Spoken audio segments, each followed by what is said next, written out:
De grands gaillards, larges d'épaules, c'est ainsi qu'un avocat désigne les jeunes hommes présents sur les bancs des parties civiles.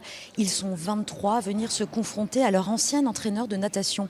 Depuis ce matin, leurs doigts se crispent, quelques yeux rougissent, des têtes se penchent à l'écoute des agressions sexuelles dont ils ont été victimes.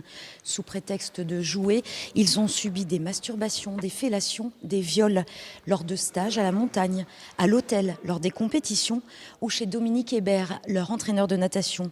Une maison d'ados avec console de jeu et film à disposition. Et c'est un mode opératoire assez classique, malheureusement, chez un pédophile. C'est de gagner la confiance d'un enfant, de l'amener sur des plaisirs assez variés de jeu, de liberté totale qui ne peut pas y avoir dans le foyer parental. Et dans cet espace de liberté, l'amener sur des actes sexuels parce qu'il va être noyé parmi d'autres plaisirs, parmi d'autres libertés.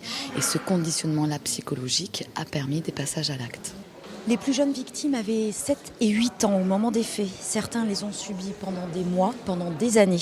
Pour l'accusé, 52 ans aujourd'hui, il s'agissait de câlins crapuleux qui ne leur faisaient pas de mal. Au club, il était apprécié. Certains l'appelaient chouchou. Sans véritable histoire sentimentale, il n'assumait pas son homosexualité et passait pour un grand enfant.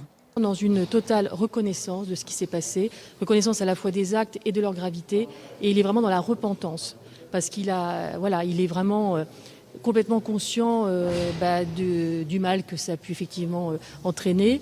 L'audience reprendra mardi prochain avec l'audition des victimes. L'une d'entre elles, un homme de 33 ans, a pu s'exprimer aujourd'hui en fin d'après-midi. Il est venu seul au tribunal. Lorsqu'on lui demande pourquoi, il explique qu'il n'a jusqu'ici jamais avoué cette histoire à ses proches.